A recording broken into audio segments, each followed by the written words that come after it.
let's talk about lucid dreaming. So let's first just approach that term. Dreaming suggests that it's not real, but as we know, reality is a phantasmagoria. The nature of reality itself is dreamlike. So to say that something is a dream and something else is not a dream is not really true.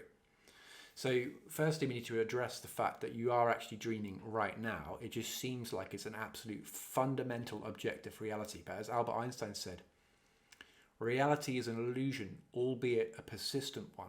Okay, so the brain is fixing this external energy and it's making us seem as if that's the only thing there is. So when you see green, you think it's green, but it's not actually green. It's only green because your brain is making you think that way. If you experiment with your consciousness, which you can do so in a natural way, but if you want a more accelerated experience of this, of course, you can take certain psychedelics and you'll see that actually that color wasn't that color. And everything that you thought to be there is nothing like what you thought it was, right? You might see all these sacred geometries, you might see all these incredible colors, right? Is that what's there? Well, it depends on who's looking. It depends on your state of consciousness, right? So everything is a dream. Like you're dreaming right now, it's just that it's quite a fixed, stubborn design, this old body that we're trying to emancipate ourselves. It's sort of incarcerating the mind and fixing us in a certain regimented way of thinking, which can be transcended, which is of course what all this channel is about. New Earth is about expanding consciousness, expanding awareness, so that we can all be a part of the change that we want to see see in the world, and you can check that out in newearth.land. So lucid, though, is something that also gets confused. So people tend to think of lucid as being like vivid, like just a very memorable dream.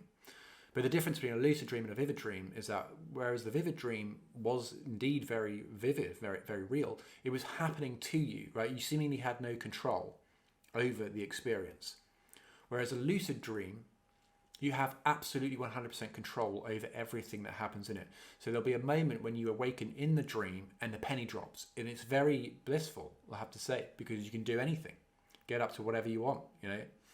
And so bang, like that, you realize, and they've shown this in so many films, like of course The Matrix and The End of the Truman Show and Inception is all about, you know, this labyrinth and this maze and this sort of infrastructure or architecture of this dreamscape that we call reality.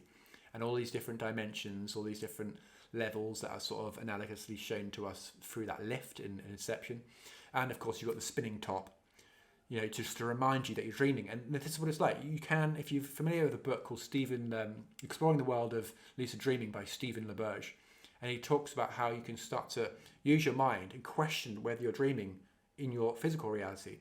And this actually starts to exercise the brain, I feel, and it loosens its grip on the soul, so that when you are dreaming, you're more likely to question whether it's a dream.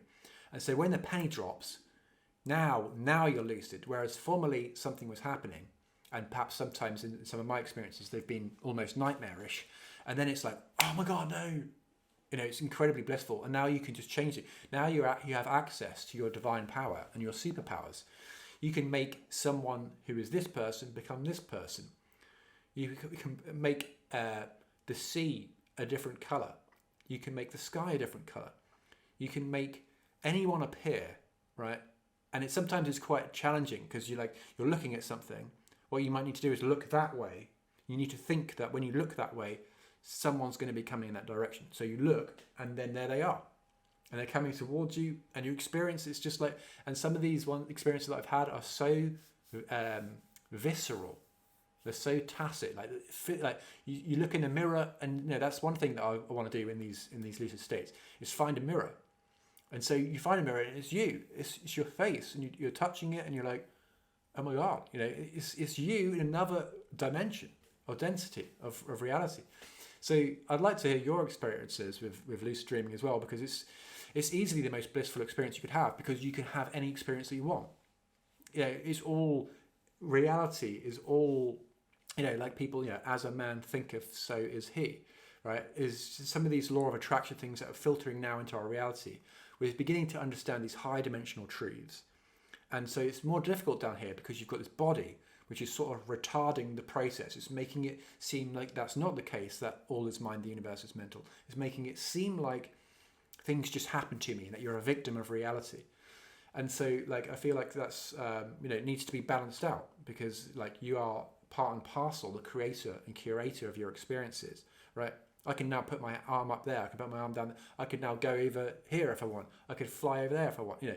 So to a certain extent, we've got to realize that we are absolutely the creators of our reality. And when you get into these higher dimensions where there's less separation, there's less individualism in a sort of physical sense, you begin to realize this non-dualistic concept, and actually it becomes more malleable, and you begin to experience that the people that you thought were other people are actually projections of your own consciousness. And you get into the whole concept of like NPCs, like non-player characters, of which there are many in this domain.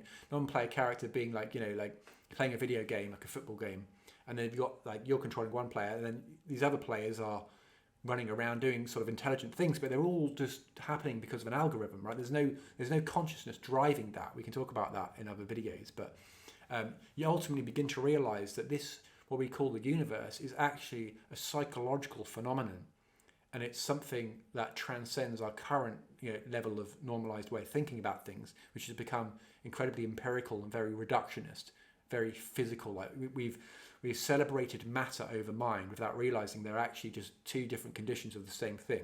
All is mind, the universe is mental. I do recommend checking out the Hermetic Principles if you're interested.